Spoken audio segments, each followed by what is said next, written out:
my mom being hearing impaired, she can't speak or hear, so it wasn't a lot of opportunities for her staying in Jamaica with a man that wasn't trying to really, make her his main, you know. Yeah. So she chose to come to America, where there was supposed to be opportunities and hope and, a fresh start and all that good stuff. And that was at the age of what? When I was 2. And I didn't see her again until I was about 7 when, like I said. Okay, so you stayed in Jamaica. Yeah, and I'm pretty sure that's what triggered my dad to do what he did. I guess he lost his mind after the woman he loved left him a little bit because he was being who he was being. So yeah, that's my background with my parents. Are both your parents still alive? Yeah, they actually got married after a while when we all gathered in America. And is that right? Yeah, and my mom is trying to divorce my dad, and he refuses to sign the paperwork. So they're still legally married? Yes. So, did you ever tell your mom that your dad was doing this stuff? Yep. What was her reaction? What's up, YouTube? I want to take the time to say thank you to all the channel members. Guys, I couldn't do it without you. Make sure you like and subscribe each video. And if you haven't already, click the join membership. Become a member. Now back to the content. What's up, YouTube? Atlanta Street Interviews out here with another one. So we got a young lady with us today. How you doing today, miss? I'm all right, thank you. All right. So are you homeless? Yeah, technically. Okay. And so how old are you?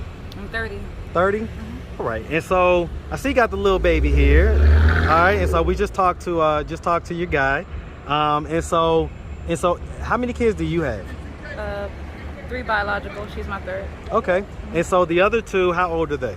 My oldest is 12. My second is 3. 3? Okay. Mm-hmm. Same dad or different dads? Her and her brother, the last one, the 3-year-old, same dad. The first one, she's a what's that called? A single child between me and her dad. Okay, I get it. Okay. And so you say 3-year-old, right? Yeah. So that's with you and him? Yeah, that's our first child together. Okay. Alrighty. So I'm gonna ask you. I mean, I didn't ask him because I didn't realize it, but so some people are gonna look at that automatically. They're gonna say, well, why'd you guys get pregnant again during this homeless bout that you're in? Because personally, I don't believe that babies have anything to do with the economy. Well, right, but I guess they're gonna look at it and say, as far as stability. I know what they're gonna look at it and say, and once again, I personally have experienced that babies have nothing to do with the economy. Before the economy became what it was, babies were being popped out. And when the economy crashes, babies will still be getting popped out because this is about life pursuing its own agenda and not about life living, life existing on people's terms.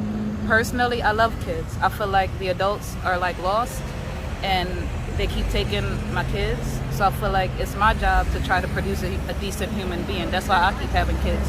Yeah, I guess he said the 3-year-old is in defects, right? Well, that's what you guys call it here. But yeah, he's adopted technically now. And I still have communication with my 12-year-old and my 3-year-old. I've never been an absent mom, none of that. And even with homelessness, every time my kids were in my care, they were taken care of, fed, happy, games, whatever they needed. Because my stability comes from God, not, once again, the economy. So why did the 3-year-old have to get adopted? Because at the time when I gave birth to him, because, as we all know, the economy is important to some other people.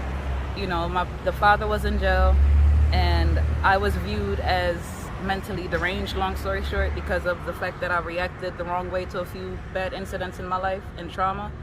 And they basically stereotyped me and took my child away from me, assuming that I wouldn't have been able to pull it together and take care of my kids that I chose to have. Okay. It wasn't an accident that brought them here, let me make that clear. Okay.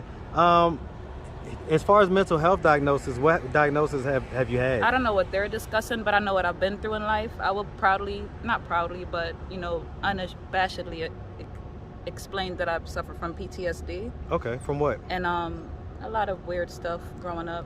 I don't want to get into it right now.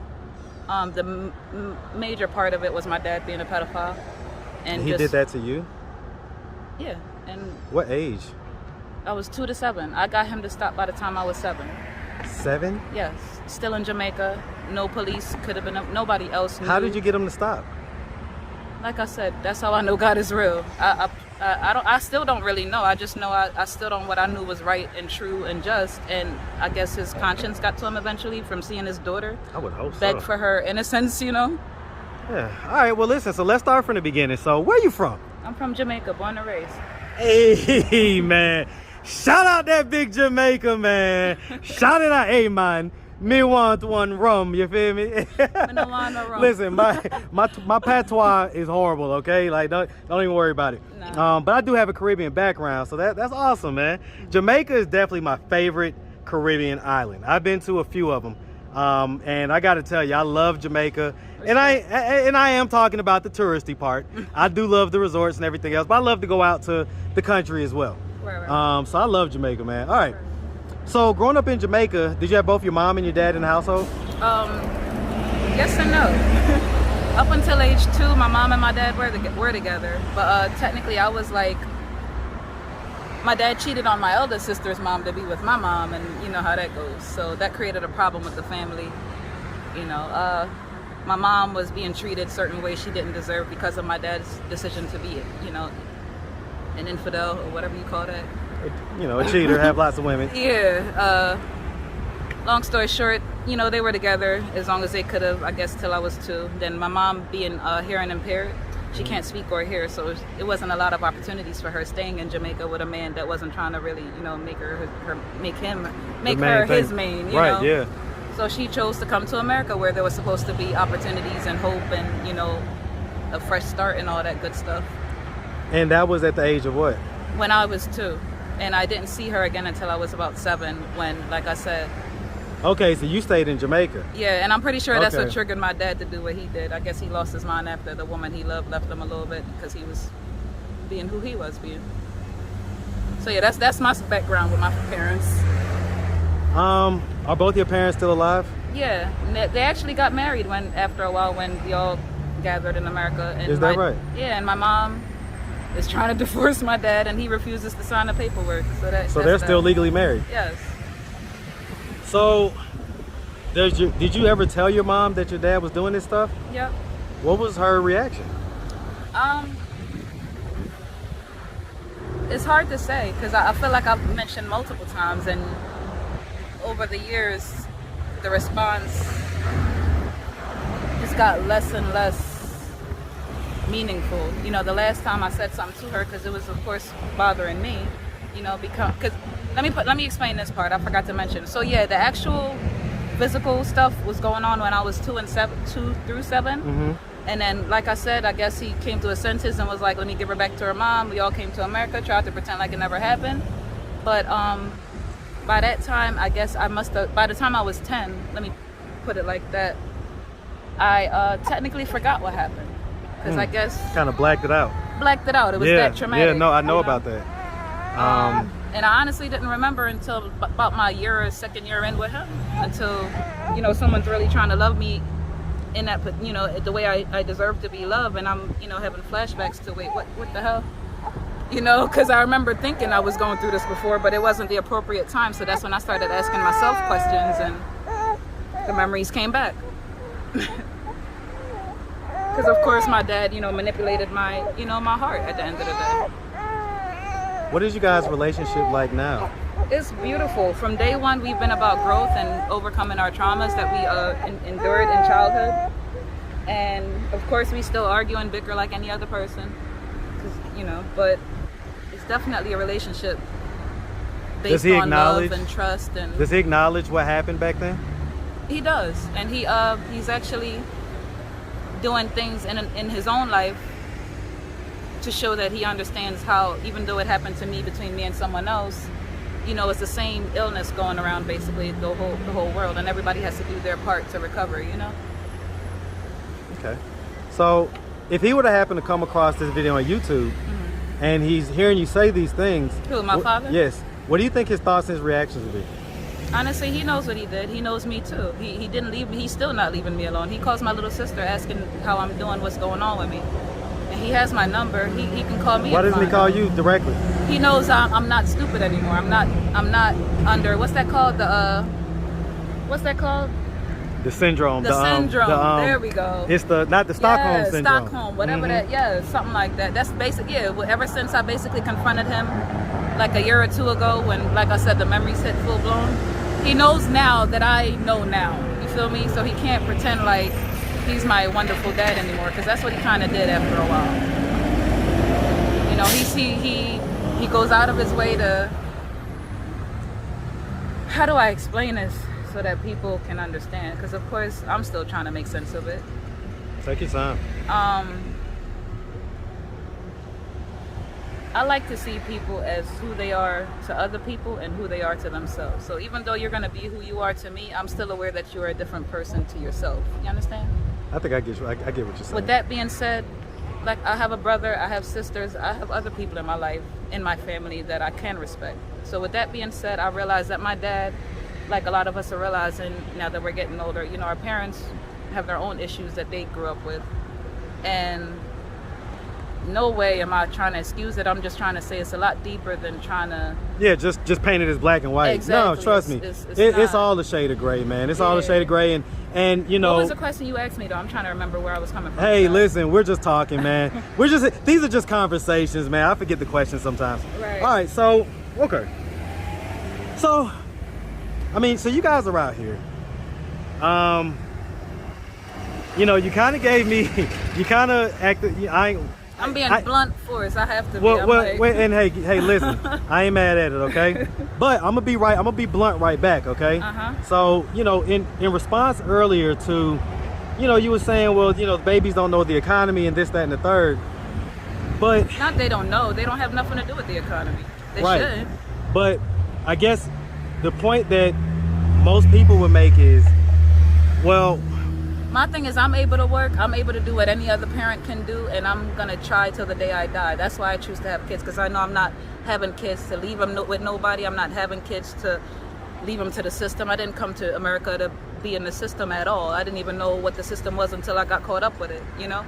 Well, I mean, but some people are gonna say, but that's what the outcome was. So it may not have been your intention. Okay, and that's what those people choose to look at. But once again, me having lived my 30 years of life, I know that, once again, America's economy had nothing to do with why the hell I was created. Especially coming from another country that doesn't have America's economy. And I was created for a purpose there too, right? You know, we're all created for a purpose. There's no doubt about that. Right. All right. Well, listen, so, I mean, so, you know, at this point, what are you guys trying to do to get out of this position of being homeless? What we have to do, you know, we have to find what we're good at selling and sell it so that we can buy the stuff that they say we need to pay for that, you know, is required to live. Okay. All right, miss. Well, listen, if anybody out there wanted to reach out, help, or donate, do you have a way they could do that? Do you have social media, Cash App, anything like that? Well, yeah, I just gave the Cash App. All right. Yeah. So we got it up on the screen, but just say it one more time for us. $LalaH616. All right. Well, listen, miss, we really appreciate you guys taking the time answering our questions. We definitely wish y'all nothing but the best out here, okay? Thank you. All right. Likewise for everybody else. Oh, yeah. You make sure you have a good one, sweetie. You too. All right. So real quick, man, just, you know, you just downloaded a little bit of extra information off of me. So tell me what's going on, because I asked, what are you guys doing to get out of this position of homelessness? Sometimes those questions don't really register until after the interview. So what is it that you guys have going on? Okay, so soon I'm gonna be starting. Speak up just a little bit. Soon I'm gonna be starting school for game design. I'm an artist, I'm a dancer, and I have a vision. Okay, my thing is, a lot of people make these games, and these games are just for fun.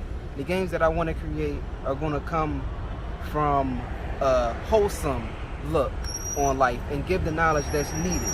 A lot of people don't know the truth about our ancestors. A lot of people don't know who the Anunnaki is. A lot of people don't know what religion was the basis. The thing is, it's not a religion thing. It's a whole knowledge thing. And anybody that is asleep is not woke to do what they need to do. So so you have a purpose to the gaming and the designs. So, I mean, have you heard of Black Sands Entertainment? No, No, you should. Yeah, we're gonna talk after the video, man. He's a black cartoonist that his cartoons are based on the African gods. Right. And it's really awesome. He's just got to do a much better job of getting it to market, because for years we've been waiting for it to come to market. He still doesn't have it to market. He was trying to sell DVDs 5 years ago. I've had a DVD player in over 15 years. Right. So, I mean, you know, Black Sands Entertainment, I need you to step it up, man. You should have been put it on YouTube. You'd have been a millionaire by now. All right, go ahead. Just a little tidbit real quick. Okay. If people didn't know, I want people to know that the first samurai and the first ninja came from a black man. It wasn't the Asians. It was a black man that said, you know what? I see these animals, and I'm gonna pretend to fight. I'm gonna fight like these. I'm gonna see what these animals do and use their Capture their mannerisms essence. and a fighting technique. And that's how Kung Fu was literally created. I can dig it, man. I can dig it. But I don't want to get too far off track, man. So, okay, so you're in school doing your thing. What you got going on? I'm also, you know, gonna be in school. In my heart, with or without, you know, anything else, I live a life of service. I like, if I know something that has helped me through, I share it with people when I see that they're in need. So that's the one thing I do, you know, all day, every day that don't cost a thing, you know, and I wish everybody would do it. Aside from that, because I do know I'm a part of the economy, I will be going to school for digital cinematography, because I also have some visions I want to share with the world that are not spoken enough on. And I would like to educate people as far as I see fit, and, you know, make it fun for everybody. So Hey, man, listen, guys, we hand clapping, saluting both of those, all right? So we appreciate y'all, all right? Y'all be great. All right, have a good one.